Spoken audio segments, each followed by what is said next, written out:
أعوذ بالله من الشيطان الرجيم. بسم الله الرحمن الرحيم.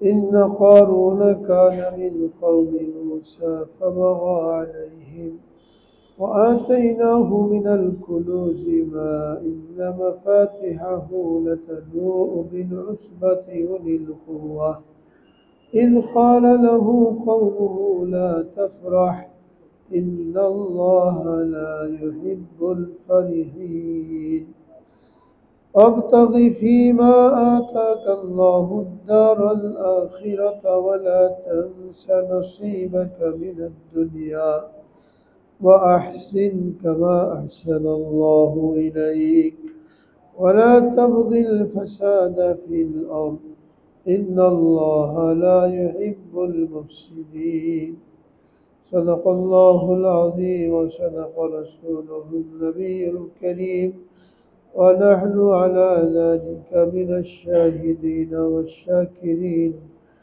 الحمد لله رب العالمين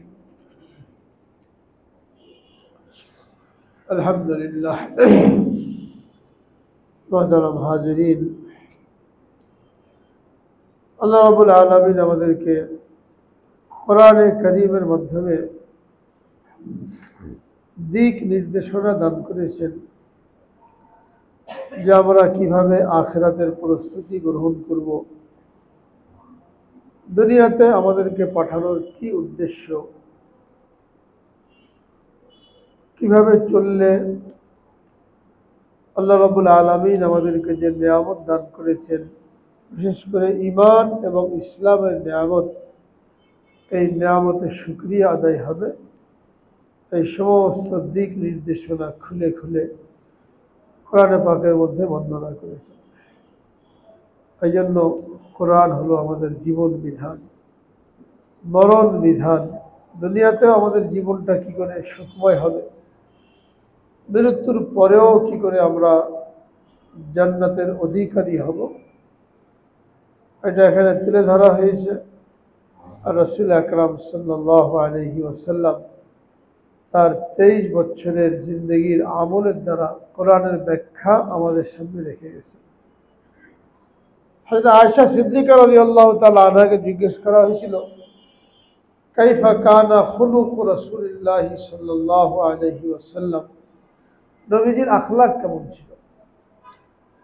হযরত আয়েশা তাকে বললেন, তুমি কি কোরআন পড়ো নাই? কানা খুলুকুহু আল কোরআন, তার আখলাক ছিল হুবহু কোরআনের নমুনা।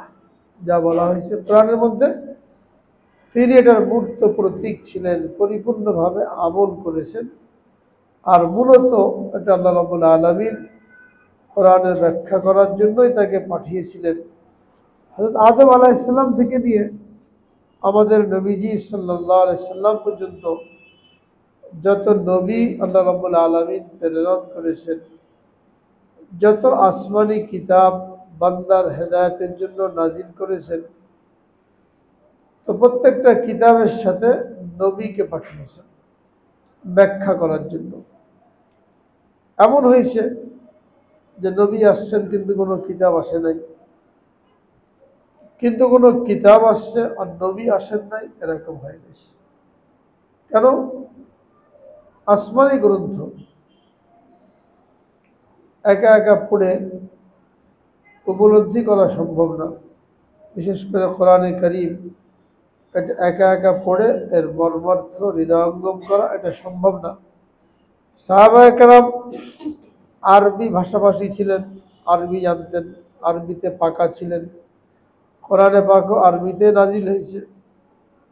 কিন্তু তারপরেও শুধু কোরআন পাঠিয়ে ক্ষান্ত হন নাই যে তোমরা নিজেরা বুঝে আমল করো, বরং বোঝানোর জন্য নবীকে পাঠিয়েছেন। নবী তাদেরকে নিজের আমল দ্বারা ব্যাখ্যা করে বুঝিয়েছেন। একটাকে বলা হয় কিতাবুল্লাহ, আর একটা বলা হয় রিজালুল্লাহ। কিতাব পাঠিয়েছেন, কিতাবের ব্যাখ্যার জন্য রিজাল পাঠিয়েছেন, বান্দাদেরকে পাঠিয়েছেন। এর দ্বারা বুঝে আসে যে দ্বীনি কিতাবাদি, কোরআন হোক হাদিস হোক, এটাকে যদি একা একা পড়ে তাহলে তার দ্বারা পরিপূর্ণভাবে এটাকে উপলব্ধি করা সম্ভব না। বিশেষ করে অনুবাদ যদি পড়ে, এখানে এসে আমাদের অনেকেই ভুল করে। কোরআনে বাংলা তরজমা পড়ে, বুখারী মুসলিম বিভিন্ন হাদিসের বাংলা অনুবাদ পড়ে, আর তার উপরে আমল করতে শুরু করে, নিজেকে পণ্ডিত মনে করে। আবার এমনও বলে যে কোনো আলেমের কাছে যাওয়া দরকার নাই, তোমার বিবেক বুদ্ধি আছে, তোমার ঘরে বুখারী শরীফ আছে, আলেমের কাছে যাওয়ার কি দরকার। এটা বললে নিজেও গুমরা হয়, অন্য মানুষকেও গুমরা করে। কোরআন যদি একা একা পড়ে পরিপূর্ণ উপলব্ধি করা যেত, তাহলে সাহাবায়ে কেরাম যারা আরবি ভাষা জানতেন, তাদের ক্ষেত্রেও এমন অনেক ঘটনা ঘটেছে যে তারা কোরআন পড়েছেন, তরজমা বুঝতে পেরেছেন, কিন্তু মতলবটা বুঝতে পারেন নাই। নবীজির দ্বারস্থ হতে হয়েছে, জিজ্ঞেস করতে হয়েছে। হাদিস রাসূল আকরাম সাল্লাল্লাহু আলাইহি ওয়াসাল্লাম বর্ণনা করেছেন, সাহাবায়ে কেরাম যারা সরাসরি শুনেছেন, নবীজির আমলকে দেখেছেন, তাদের কাছ থেকে তাবেঈনরা ব্যাখ্যা গ্রহণ করেছেন। এমন হয় নাই যে কোনো তাবেঈন বা এক সাহাবী আর এক সাহাবীর থেকে শুনে মতলব বোঝা ছাড়া, ব্যাখ্যা বোঝা ছাড়া সরাসরি আমল করেছেন। কারণ অনেক হাদিস এরকম আছে যেগুলো একা একা অর্থ পড়ে উপলব্ধি করা সম্ভব না, যদি কিনা সেখানে সাহাবায়ে কেরামের আমলকে সামনে না রাখা হয়। তো কোরআন সাহাবায়ে কেরামের সামনে অবতীর্ণ হয়েছে, তারা যেভাবে বুঝেছেন, রাসূল আকরাম সাল্লাল্লাহু আলাইহি ওয়াসাল্লাম তাদের সামনে যেভাবে ব্যাখ্যা বিশ্লেষণ করেছেন, ওইভাবেই আমাদেরকে কোরআন বুঝতে হবে। হাদিস নবীজি সাল্লাল্লাহু আলাইহি ওয়াসাল্লাম সাহাবীদেরকে বলেছেন, সাহাবীরা নবীজির কাজ থেকে দেখেছেন, তারা যেভাবে হাদিস বুঝেছেন ওইভাবেই আমাদেরকে হাদিস বুঝতে হবে। তাহলে বোঝা গেল, কিতাব হোক, হাদিস হোক, কোরআন হোক, এগুলো উস্তাদের কাছে পড়া ছাড়া, তার কাছ থেকে বুঝে নেওয়া ছাড়া একা একা পরিপূর্ণভাবে উপলব্ধি করা সম্ভব না। এই জন্য কোরআনের সাথে আল্লাহ রাব্বুল আলামিন রাসূল আকরাম সাল্লাল্লাহু আলাইহি ওয়াসাল্লামকে প্রেরণ করেছেন ব্যাখ্যা করার জন্য। তো নবীজির ওই আমলকে সামনে রেখে এটা বুঝতে হবে যে কিভাবে তিনি কোরআনের উপরে আমল করেছেন। আমাদেরকে দুনিয়াতে পাঠানোর মূল উদ্দেশ্য হলো আমাদের যে আসল ঠিকানা, যেখানে হযরত আদম আলাইহিস সালামকে সৃষ্টি করার পরে রাখা হয়েছিল, জান্নাত। এরপরে সেখান থেকে আল্লাহ রাব্বুল আলামিন তাকে দুনিয়াতে পাঠালেন পরীক্ষার জন্য, আখিরাতের প্রস্তুতি নেওয়ার জন্য। আখিরাতকে লক্ষ্যবস্তু বানিয়ে তাকে দুনিয়াতে পাঠালেন, এবং দুনিয়াতে পাঠানোর সময় আল্লাহ রাব্বুল আলামিন তাকে বললেন, কুল্না হাবিতু মিনহা জামিয়া ফাইম্মা ইয়াতিয়ান্নাকুম মিন্নি হুদা ফামান তাবিআ হুদায়া ফালা খাউফুন আলাইহিম ওয়ালা হুম ইয়াহজানুন। হে আদম, তুমি তোমার সন্তান সন্ততি সহ দুনিয়াতে চলে যাও, আমার পক্ষ থেকে তোমার নিকট হেদায়েত আসবে, কিতাব আসবে। যারা আমার এই হেদায়েতকে অনুসরণ করবে, তাদের দুনিয়াবি জিন্দেগিতে কোনো চিন্তা থাকবে না, পেরেশানি থাকবে না, এবং পরকালীন জীবন নিয়েও কোনো টেনশনে ভুগতে হবে না। তারাই হলো জান্নাতি। এখানে জানিয়ে দিয়েছে আমার পক্ষ থেকে হেদায়েত যাবে, যারা এই হেদায়েতের অনুসরণ করবে। সে হেদায়েতটা আল্লাহ রাব্বুল আলামিন আসমানি কিতাবের মাধ্যমে দিয়ে দিয়েছে। 104টা কিতাব নাজিল করেছেন, 100টা ছোট ছোট কিতাব, যেটাকে সহিফা বলা হয়, আর 4টে বড় কিতাব 4জন পয়গম্বরের উপরে নাজিল করেছেন। তারা নিজেদের আমল দ্বারা এই কিতাবের ব্যাখ্যা বিশ্লেষণ করেছেন। তো এই সিলসিলায় কোরআনে করিম নাজিল হয়েছে, আর কোরআনে করিম ব্যাখ্যার জন্য রাসূল আকরাম সাল্লাল্লাহু আলাইহি ওয়াসাল্লামকে পাঠানো হয়েছে।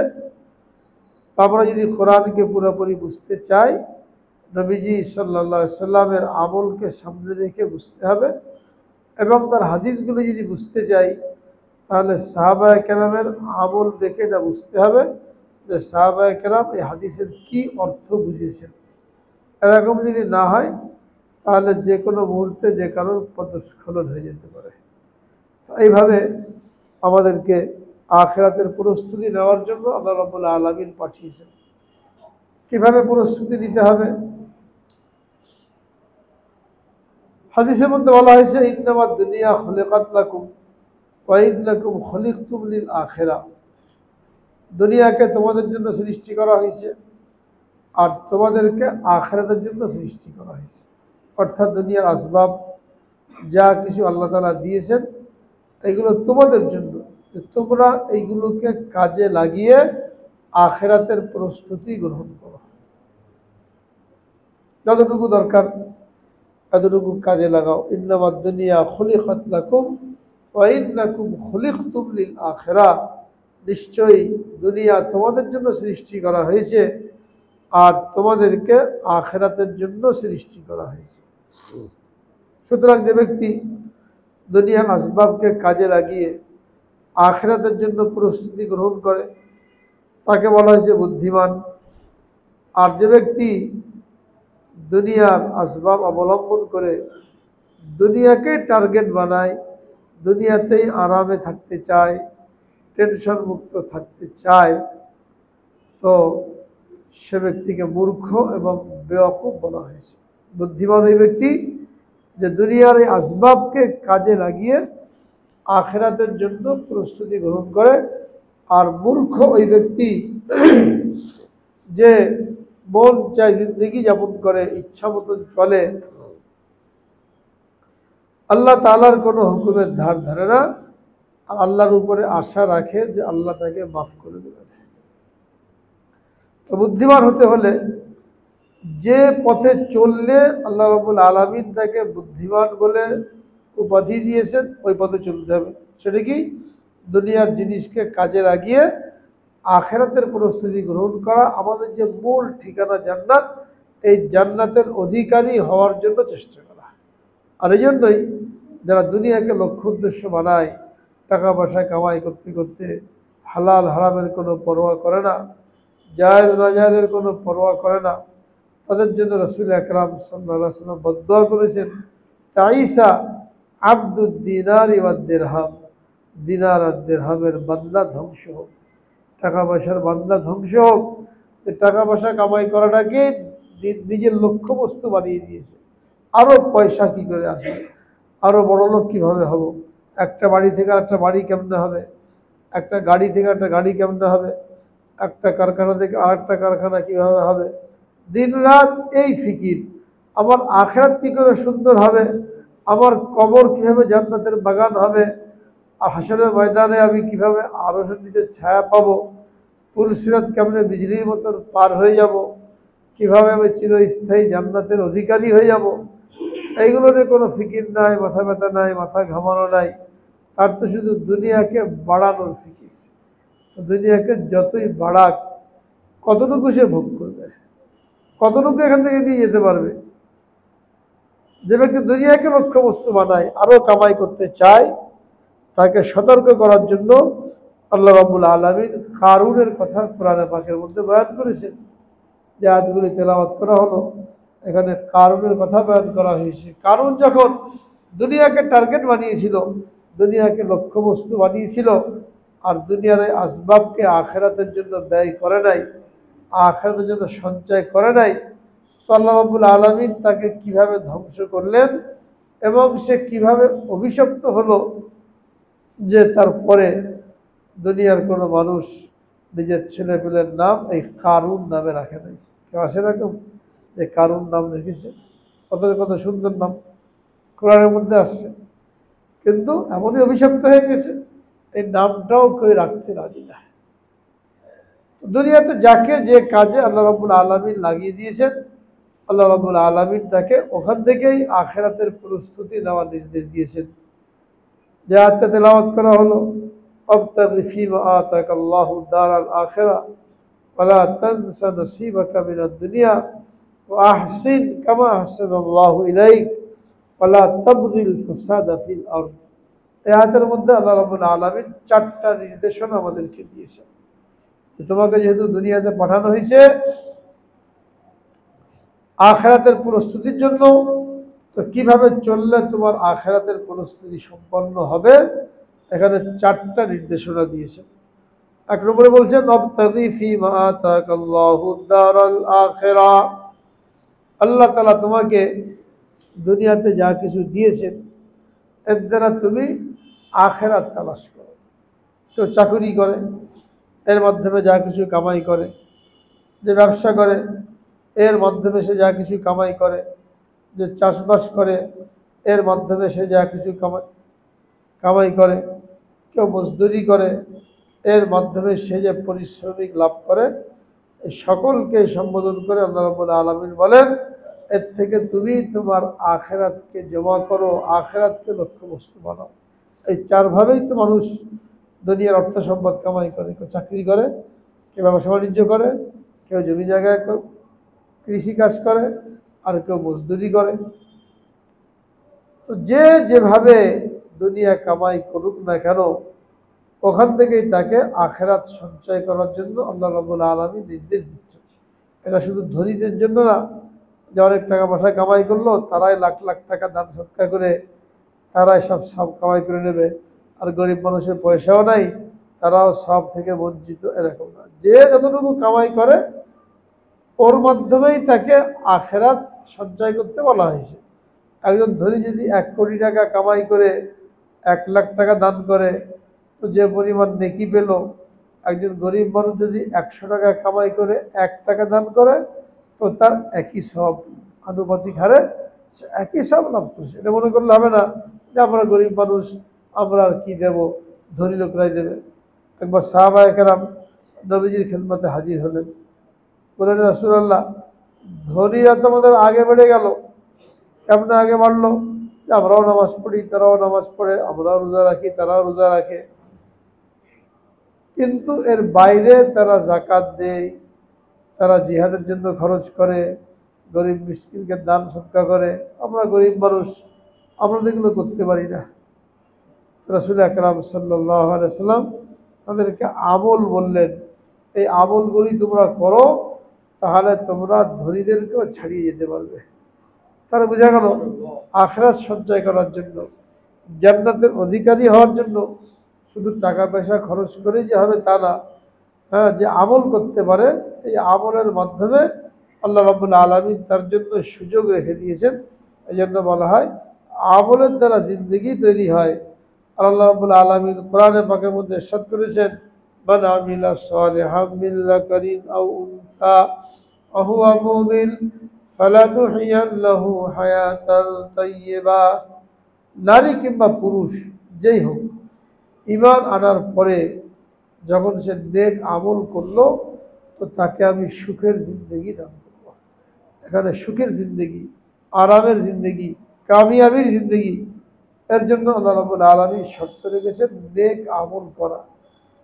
তো যার যে কাজ করার সামর্থ্য আছে ওই নেক কাজ সে করবে।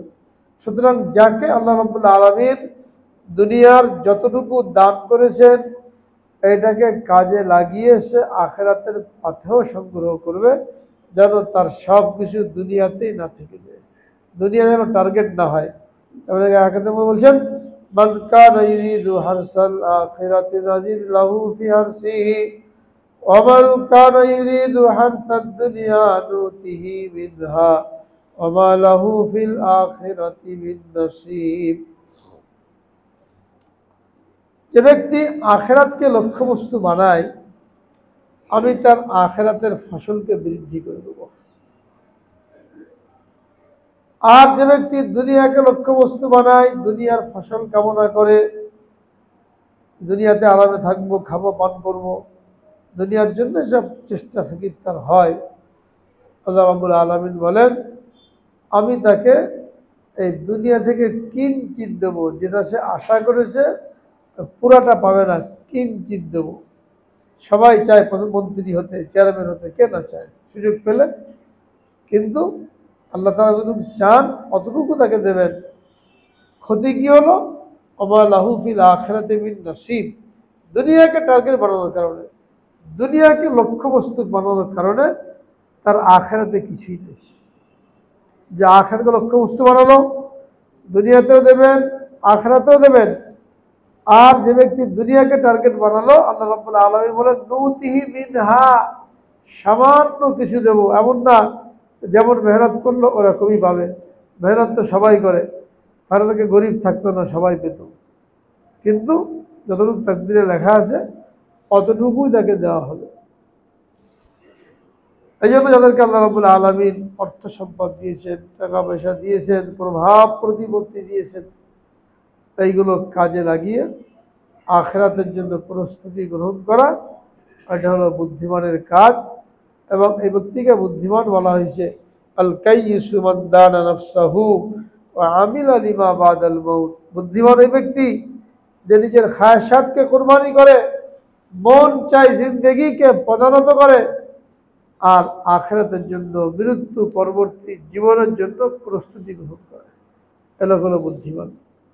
সুতরাং দুনিয়ার এই 50-60 বছরের জিন্দগির জন্য যদি আমরা কোটি কোটি টাকা খরচ করি গাড়ি বাড়ির জন্য, আরাম আয়েশের সামগ্রী নিয়োগ করার জন্য, যেরকম আমরা করে থাকি, তাহলে আখিরাতের আবাদুল আবাদ জিন্দগির জন্য আমাদের কত বেশি মেহনত করা দরকার, কত বেশি খরচ করা দরকার, সেটা আমরা করি কিনা প্রত্যেকে নিজের হিসাব মিলালে বুঝে আসবো। একটা বাড়ি বানানোর জন্য যদি 5 কোটি টাকা খরচ করি, বা একটা ফ্ল্যাটের জন্য যদি 50 লাখ থেকে 1 কোটি টাকা খরচ করি, তাহলে জান্নাতের একটা বাড়ির জন্য ক টাকা খরচ করেছি? 50 লাখ টাকা দিয়ে দিয়েছে, 1 কোটি টাকা দিয়ে দিয়েছে আল্লাহর রাস্তায়। এরকম মানুষের সংখ্যা তো খুব কম আছে, আল্লাহ দুনিয়াতে আছে, কিন্তু খুবই কম। অথচ দুনিয়ার জন্য 5 লাখ খরচ করলে আখিরাতের জন্য 10 লাখ না হোক সমান সমান খরচ করা দরকার ছিল। কিন্তু আমরা এখানে যখন দিনের লাইনে খরচ করার সুযোগ আসে, অনেক চিন্তা ফিকির করে কি দেওয়া যায়, কয় টাকা দেওয়া যায়, না দিলে পার পাওয়া যায় কিনা, এগুলো চিন্তা ফিকির করে এরপরে কিছু দিস। একটা মানুষ মুসলমান নামাজ পড়ে, সিগারেট খায়, পান খায়, চা খায়। যারা সিগারেট খায় দৈনিক 10টা সিগারেট কমপক্ষে লাগে 100 টাকা, নামাজও পড়ে আবার, অথচ তালাশ করলে দেখা যাবে ওই লোকটা কিন্তু দৈনিক 100 টাকা দান করে না, সিগারেটের জন্য 100 টাকা খরচ করেছে। তাতে কোনো ফায়দা নাই।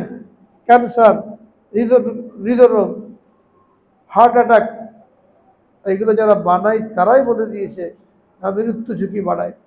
এর জন্য কমপক্ষে 100 টাকা যদি খরচ করা হয়, তাহলে 100 টাকা কেউ দান করেছে এরা কিন্তু কম। শুক্রবার মসজিদে আসে, দান বাক্স চলে, আর 10 টাকা বের করে দেয়। তাও ভালোটা দেয় না, ছেঁড়াটা যেটা চলে না দোকানে, ওটা এখানে চালানোর জন্য চেষ্টা করে। এই যদি আখিরাতের জন্য প্রস্তুতি হয়, তাহলে এই আয়াতের উপরে আমল কোথায় হলো? অবতাগি ফীমা আতাকাল্লাহু দারাল আখিরাহ। তোমাকে আল্লাহ তাআলা যা দিয়েছেন এর দ্বারা তুমি আখিরাতকে তালাশ করো, আখিরাতকে সঞ্চয় করার জন্য চেষ্টা করো। আর এই কারণে রাসূল আকরাম সাল্লাল্লাহু আলাইহি সাল্লাম ওই ব্যক্তির ধ্বংস কামনা করেছেন যার চেষ্টা, শ্রম, চিন্তা চেতনা সব দুনিয়ার সম্পদ বাড়ানোর পিছনে ব্যয় হলো। কি বলছেন? তাইসা আব্দুদ দিনার ওয়াদ দিরহাম, টাকা পয়সার গোলাম ধ্বংস। আর জায়গা বলছেন আর দুনিয়া জিফাতুন ওয়া তালিবুহা কিলাব, দুনিয়া হলো মুর্দার মতন, আর তার তালাশকারী হলো কুকুরের সমতুল্য। অর্থাৎ মরা একটা গরু পড়ে থাকলে কুকুর এটাকে খাওয়ার জন্য চেষ্টা করে, এবং এমনই লোভী, বড় একটা গরু পড়ে গেছে, একটা কুকুর আগে ওখানে পৌঁছে গেছে, সে পাহারাদারি করে যেন অন্য কুকুরগুলো না আসতে পারে। একা কিন্তু খেতে পারবে না পুরোটা, আরো 10 জনকে সাথে নিয়ে খাক, কিন্তু না, আরেকটা আসলে ঘেউ করতে শুরু করে। হ্যাঁ, এই দিক দিয়ে তুলনা করা হয়েছে। তুমি দুনিয়া কামাই করছো, সব দুনিয়া পিছনে ব্যয় করছো, খাবে কতটুকু তুমি? তারপর আরো চাই, আরো চাই। কি করবে এগুলো? সন্তানের জন্য রেখে যাবে, ছেলে মেয়ের জন্য রেখে যাবে। তো তারা যদি দিনদার হয়ে থাকে, তাদের ফিকির তোমাকে করতে হবে না, এদের জিম্মাদার আল্লাহ তাআলা। হাদিসের মধ্যে বলা হয়েছে, কোন পিতা মাতা তার সন্তানের জন্য দিনদার বানানোর তুলনায় আর কোনো বড় উপহার উপঢৌকন রেখে যেতে পারে না। দিনদার বানালো, তাকে সবচেয়ে বড় উপহার দিয়ে দিল, তাকে সবচেয়ে বড় উপঢৌকন দিয়ে দিল। এর বাইরে গাড়ি বাড়ি রেখে গেল, এটাকে বড় উপহার বলা হয় না, কারণ যদি অযোগ্য হয় সব নষ্ট করে ফেলবে।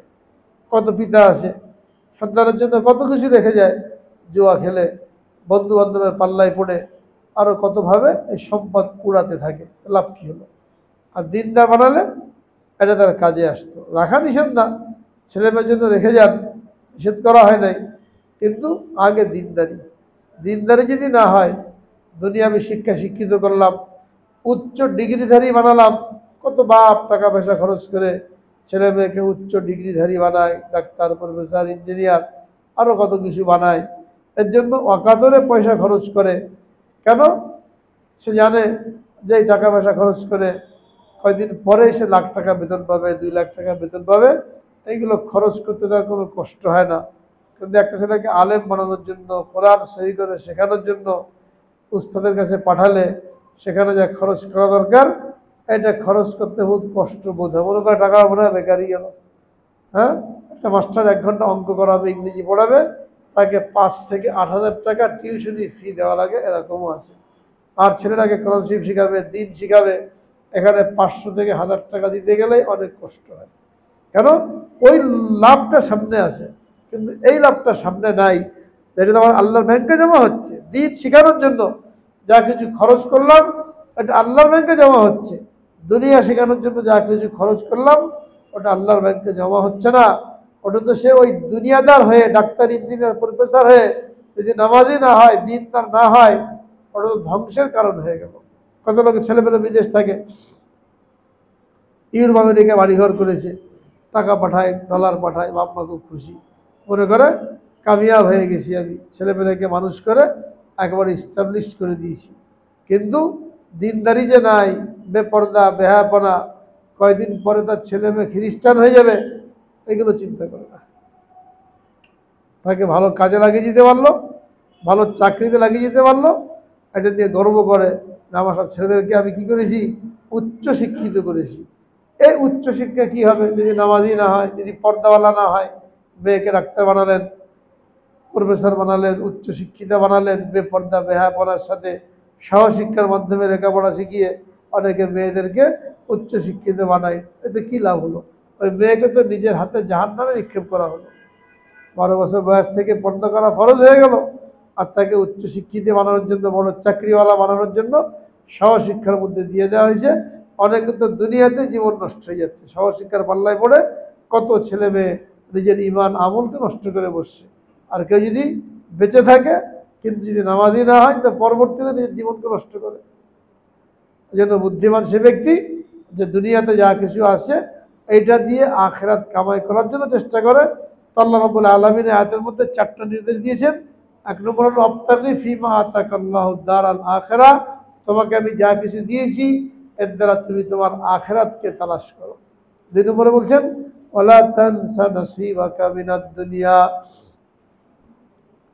দুনিয়াতে আমি তোমাকে যা কিছু দিয়েছি এখান থেকে তোমার আখিরাতের অংশ নিতে ভুলে যেও না।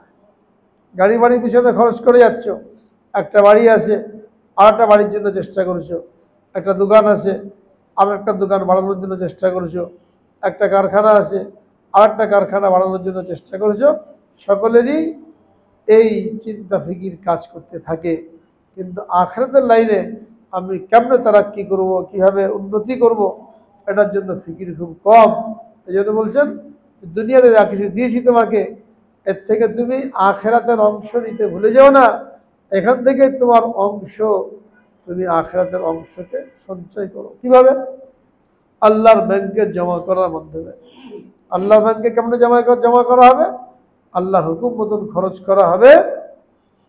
তো আল্লাহর ব্যাংকে জমা হলো, আল্লাহ রাব্বুল আলামিন কিয়ামতের ময়দানে 700 গুণ বৃদ্ধি করে তাকে ফেরত দেবেন।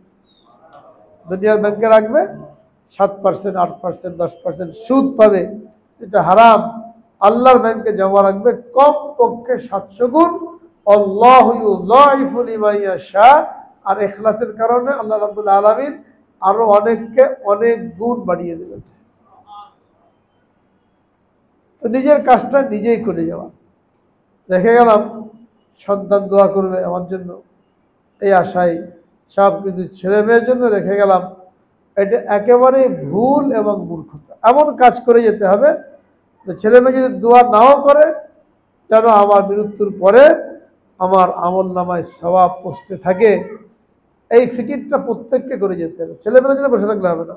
ছেলেমেলে কয়দিন দোয়া করি, ভালো যদি ছেলেমেলে হয় তারা যে কদিন বেঁচে আছে ওই কদিনই আপনার কবর জিয়ারত করে আপনার জন্য দোয়া করবে।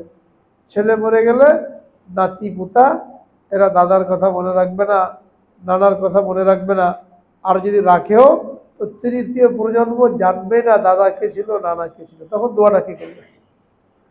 ছেলে মেয়ে যেখানে দোয়া করলো, এই জন্য এমন কাজ করে যাওয়া যে ছেলে মেয়ের দোয়ার দরকার নাই, ততদিন দুনিয়া থাকবে আমার আমল নামায় সওয়াব পৌঁছতে থাকবে। এটা হলো সদকা জারিয়া, মসজিদের জন্য, মাদ্রাসার জন্য, দ্বীনি ইলমের জন্য, কিতাবাদির মাধ্যমে হ্যাঁ আমার এই সম্পদকে কাজে লাগানো। এটা হলো ওয়ালা তানসা নসিবাকা মিনাদ দুনিয়া, দুনিয়া থেকে তোমার অংশ নিতে ভুলে যেও না। আর নিজের অংশ নিলাম না, ছেলে মেয়ের জন্য রেখে গেলাম। তো যতদিন ছেলে মেয়ে আসে যদি তারা দিনদার হয় তাহলে দোয়া করবে,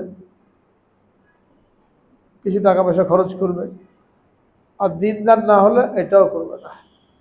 বছরে একবার বিলাত দেবে, মৃত্যুবার্ষিকী পালন করবে, টাকা পয়সা দিয়ে ইমাম সাহেবকে দিয়ে দোয়া করাবে, খতম পড়াবে। তো এখানে কোনো নেকি নেই, কিছুই পাওয়া যাবে না। যা কিছু খরচ করলো কিছুই নেই। তারপরে তো মন খুলে খরচ করে না। অনেকে আছে দেখানোর জন্য বাপ মা মৃত্যুবার্ষিকী পালন করে, বিরিয়ানি পোলাও রান্না করে, 50,000 টাকা খরচ করে অনেক বিরিয়ানি রান্না করলো, প্যাকেট করলো, লোককে বিলি করলো। আর যাকে যে দোয়া করা নাই তাকে দিয়ে কত 500 টাকা সর্বোচ্চ বা 200 টাকা দিই। তো লোকদেরকে খাওয়া দিলাম 50,000 টাকা, যেখানে দিলে কাজ হতো ওইখানে বেরোলো না। 100 থেকে 200 500 2-4 হাজার টাকা দিয়ে দিয়েছে, এরকম রেকর্ড খুব কম, অথচ এখানেই কাজে লাগতো। মানুষকে যে দিলাম নামের জন্য, মৃত্যুবার্ষিকী অমুকের ছেলে বাবার জন্য মৃত্যুবার্ষিকী করেছে, গরু জবাই করেছে, শোহরাত প্রসিদ্ধি, যে আমলটা শোহরাতের জন্য হয়, প্রসিদ্ধির জন্য হয়, লোক দেখানোর জন্য হয়, ওইখানে কোনো নেকি নাই। এটা করছি আমরা। এরপরে ছেলেমেয়ে চলে গেল, আর নাম নেওয়ার কেউ নেই। এই জন্য কবর যে দেওয়া হয়, অনেকে নিজস্ব জায়গায় বিশেষ কবরস্থান তৈরি করে কবর দেয়, এটা অপছন্দনীয়। বড় কবরস্থানে কবর দেওয়া এটা পছন্দনীয়। কেন? কোনো ব্যক্তির জন্য নিজের বাড়ির ভিতরে বা নির্দিষ্ট একটা জায়গায় কবর দেওয়া হলো, ওখানে অন্য কারো কবর নাই, তো ছেলে মেয়ে যতদিন আসে তারা জিয়ারত করবে, দোয়া করবে। 50 বছর পরে এই কবরে কোনো চিহ্ন থাকবে না, কেউ জানবো না এখানে কবর ছিল। কিন্তু যদি সাধারণ কবরস্থানে কবর দেওয়া হয়, যতদিন কবরস্থান থাকবে যে কোনো লোক যাবে, দোয়া করবে, তো কবরস্থানে সবার জন্য ওই সবটা বন্টন করা হয়ে যাবে। ওইটা পছন্দনীয় যে কবরস্থানে আম কবরস্থান, সর্বসাধারণের জন্য কবরস্থান। মৃত্যুর পরে কোনো বৈশিষ্ট্য নাই যে আমি অফিসার, আমি বড় চাকরিওয়ালা, প্রভাবওয়ালা, আমার জন্য মসজিদেও আলাদা ব্যবস্থা, সভামঞ্চ আলাদা ব্যবস্থা, আলাদা জায়নামাজ, আলাদা চেয়ার। মরার পরেও ওই ভাবটাকে ধরে রাখতে চায় আলাদা কবর, অনেক দোয়া থেকে বঞ্চিত হয়ে গেল। সাধারণ কবরস্থানে থাকলে দৈনিকই কেউ না কেউ যায়, দোয়া করে, দাফন করে, এর ভাগ সমস্ত কবরবাসীরা পায়। এখানে কবরটা এটা বেশি পছন্দনীয় বিশেষ কবরের চাইতে, তাতে করে তার আমল নামার মধ্যে আমল দোয়া নেকি এগুলো পৌঁছতে থাকে। 2 নম্বর হলো ওয়ালা তানসা নসিবাকা মিনাদ দুনিয়া। 3 নম্বর ওয়া আহসিন কামা আহসানাল্লাহু ইলাইক। আল্লাহ তাআলা তোমার উপরে যেমন অনুগ্রহ করেছেন, ইহসান করেছেন, তুমিও জমিনবাসীদের উপরে ইহসান করো।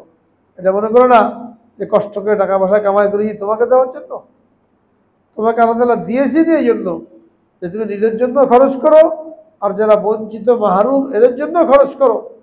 তোমার মালের মধ্যে আরেকজনের অংশ আছে, ওয়াফি আমওয়ালিহিম হাক্কুল লিস-সাইলি ওয়াল মাহরুম। আল্লাহ রাব্বুল আলামিন জানিয়ে দিয়েছেন তাদেরকে আমি ধন সম্পদ দিয়েছি তাদের একার ভোগ করার জন্য না, একা খরচ করার জন্য না, এখানে গরিব মিসকিনের হক আছে। আল্লাহ তাআলা ইচ্ছা করলে ওই গরিব মিসকিনকেও দিতেন, দুনিয়াতে কেউ গরিব থাকতো না। কিন্তু বিশেষ হিকমতের কারণে কাউকে গরিব রেখেছেন, কাউকে ধনী বানিয়েছেন। সেটা কি? যাতে করে সমাজের মধ্যে মানুষের সম্পর্ক, প্রয়োজন পুরা করা, এইগুলো সহজ হয়। সবাই যদি ধনী হতো তাহলে এই সুইপারের কাজ কে করতো, রাস্তা ঝাড়ু দিত কে, হ্যাঁ, আর কষ্টের কাজগুলো কে করতো? এই জন্য কিছু লোককে গরিব বানিয়েছেন, আর ধনীকে অর্থ সম্পদ দিয়েছেন, তাহলে ধনী একটা দান করে নেকি কামাই করতে পারে। যদি সবাই ধনী হতো কোথায় দান করতো? এই নেকিটা কোন জায়গায় পেত? তো আল্লাহ পাক মেহেরবানি করেছেন, কাউকে দিয়েছেন কাউকে দেন নাই। এখন কেউ যদি মনে করে আমি তো টাকা পয়সার মালিক, অমুককে কেন দেবো, এবং এই টাকা পয়সার কারণে যে গরিব অসহায় তাকে তুচ্ছ-তাচ্ছিল্য করে, তাকে ধমক দিয়ে কথা বলে, এর সম্পর্কে হাদিসের মধ্যে কঠিন হুঁশিয়ারি আসছে। কেউ যদি কাউকে তার দারিদ্রতার কারণে, দুনিয়ার অর্থ সম্পদ কম থাকার কারণে তুচ্ছ-তাচ্ছিল্য করে, লজ্জা দেয়, যা তাই বলে, কিয়ামতের দিন তাকে আগুনের পাহাড়ের উপরে দাঁড় করিয়ে দেওয়া হবে। জাহান্নামের মধ্যে তাকে আগুনের পাহাড়ে দাঁড় করানো হবে। এই যে তুমি মস্করা করতে গরিব মানুষদেরকে নিয়ে, দরিদ্র শ্রেণীর লোকদেরকে নিয়ে তুচ্ছ-তাচ্ছিল্য করতে, হ্যাঁ, এটা বাস্তবতা কতটুকু এটা বোঝানোর জন্য তাকে আগুনের পাহাড়ে দাঁড় করিয়ে দেওয়া হবে, ততক্ষণ না পর্যন্ত সে নিজের ভুল স্বীকার করবে। অথচ আমরা এই বাহাদুরি দেখাই, গরিবকে তুচ্ছ-তাচ্ছিল্য করি। আল্লাহ রাব্বুল আলামিন বলেছেন, ওয়াম্মা সাইলা ফালা তানহার, তোমার নিকটে চাইতে আসলো তাকে তুমি ধমক দিয়ে কথা বলো না, পারলে দাও, না পারলে মাপ চেয়ে নাও। কিন্তু ধমক দিয়ে কথা বললে, চোখ রাঙ্গালে, এটা তোমার জন্য শোভা পায় না। নবীজিকে বলছেন ওয়াম্মা সাইলা ফালা তানহার। নবীজি এই কাজ করেন নাই, নবীজিকে বলার মাধ্যমে উম্মতকে শিক্ষা দিয়েছেন, এ দেওয়ার জন্য আসছে, তোমারই ভালো। এক যুগ এমন আসবে জাকাতের টাকা নিয়ে লোকেরা রাস্তায় রাস্তায় ঘুরবে, কিন্তু জাকাত দেওয়ার লোক পাওয়া যাবে না, সবাই ধরি। কিয়ামতের আগে দিয়ে একটা সময় এরকম আসবে যে জাকাতের টাকা নিয়ে সারাদিন ঘুরবে, কোনো লোক পাওয়া যাবে না, এরপর এক জায়গায় ফেলে দিয়ে চলে আসবে। এখন যদি এরকম হতো তাহলে কি অবস্থা হতো? ওই সময় আসার আগেই দান সৎকা করা, গরিব মিসকিনকে মহব্বত করা, হ্যাঁ, এদের হাজত পুরা করার জন্য চেষ্টা করা, এটা হলো আহসিন কামা আহসানাল্লাহু ইলাইক। যেমন আল্লাহ তোমার উপরে এহসান করেছেন, তোমাকে ধন সম্পদ দিয়ে, তুমি ওই গরিবের উপরে এহসান করো। তোমার এই ধন সম্পদ থেকে তাদেরকে কিছু দাও, এর মধ্যে তাদেরও হক আছে। তোমার টাকাটা শুধু ব্যাংকে জমা করে রাখার জন্য না, ব্যাংকে জমা করলে কয়দিন পরে গুনতে থাকলে আজকে লাখপতি হলাম, আজকে কোটিপতি হলাম, আরও বাড়াতে হবে, এটার জন্য না। মুসলমানের অর্থ সম্পদ এটা ব্যাংকে অলস পড়ে থাকবে না, হয় খাটাও কিংবা দান সৎকার করো। কোটি কোটি টাকা নিরাপদ ভবিষ্যতের জন্য অলস ব্যাংকের মধ্যে ফেলে রেখে দিয়েছে, এটা মুসলমানের অর্থ এই কাজের জন্য না। এটা তো চলতে থাকবে, নিজে উপকৃত হও, অন্যকে উপকৃত করো। এই জন্য কারণ জমি যদি পড়ে থাকে, চাষবাস না করে, তো ইসলামী রাষ্ট্রে ইসলামী সরকার ওই জমিটা নিয়ে অন্যকে বরাদ্দ দেবে যে চাষবাস করতে পারে। 100 বিঘা জমির মালিক হয়ে কিছু করলাম, কিছু ফেলে রাখলাম, এই অধিকার দেওয়া হয় নাই, ওটা গরিবকে দিয়ে দেবে, যিনি নাকি আমিরুল মুমিনিন থাকবেন, তাতে করে শেক করে খেতে পারে। অনুরূপভাবে এরকম টাকা যদি অলস পড়ে থাকে, ওইটা ইসলামী রাষ্ট্রে পড়ে থাকবে না, যাতে করে এটা সচল থাকে, এর দ্বারা কাজ কাম চলতে থাকে। কিন্তু আমরা জমা করে রেখে দিই, এটা নিষেধ। যেন বলছেন ওয়াহসিন কামা আহসানাল্লাহু ইলাইক। আর 4 নম্বর কি বলছেন? ওয়ালা তাবগিল ফাসাদা ফিল আরদ, জমিনের মধ্যে বিপর্যয় সৃষ্টি করো না। এখন আল্লাহর হুকুম মানলে না, নাফরমানি করলে, তখন বিপর্যয় আসবে। যা তোমাকে করতে বলা হয়েছে এর বিপরীত কাজ যখন করবে, তখন বিপর্যয় চলে আসবে। ধনী যখন তার হক আদায় করবে না, গরিব যখন তার হক আদায় করবে না, যাকে যে সীমা বেঁধে দেওয়া হয়েছে ওই সীমার মধ্যে যখন চলবে না, তখন জমিনের মধ্যে ফাসাদ চলে আসবে। আর ইন্নাল্লাহা লা ইউহিব্বুল মুফসিদিন, আল্লাহ তাআলা বিপর্যয় সৃষ্টিকারীকে পছন্দ করেন না, মহব্বত করেন না। এটা আমাদের জন্য দিক নির্দেশনা। তাহলে এক আয়াতের মধ্যে আল্লাহ রাব্বুল আলামিন আমাদের কামিয়াবির জন্য 4টা দিক নির্দেশনা দিলেন। 1 নম্বর কি, যে যে লাইনে যা কিছু কামাই করে ওখান থেকে সে তার আখিরাতকে বানানোর জন্য চেষ্টা করবে, শুধু দুনিয়া বানাবে না, যে লাইনে কাজ করে যতটুকু পায় আখিরাতকে শুধরানোর জন্য চেষ্টা করবে।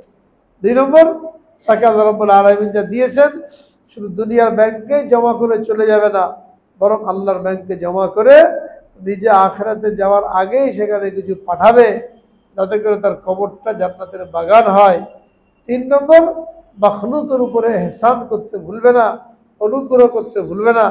যেমন আল্লাহ তাআলা তাকে ধন সম্পদ দিয়ে তার উপরে অনুগ্রহ করেছেন, সেও অন্য মাখলুকের উপরে অনুগ্রহ করবে, বিশেষ করে মানুষের উপরে।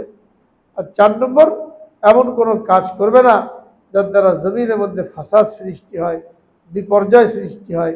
এই ফাসাদ সৃষ্টি করা, এইটা কাউকে হত্যা করার চাইতে বেশি মারাত্মক। বলা হয়েছে অল ফিতনাতু আসাদ্দু মিনাল কতল, ফিতনা এটা কতল করার চাইতে, হত্যা করার চাইতে মারাত্মক। ফিতনার মধ্যে কেউ যেন না পড়ে। আল্লাহ রাব্বুল আলামিন সকলকে এই 4টে বিষয় মনে রেখে আমল করার তৌফিক দান করেন, আখিরাতের জন্য প্রস্তুতি নেওয়ার তৌফিক দান করেন। আখিরু দাওয়ানা আলহামদুলিল্লাহি।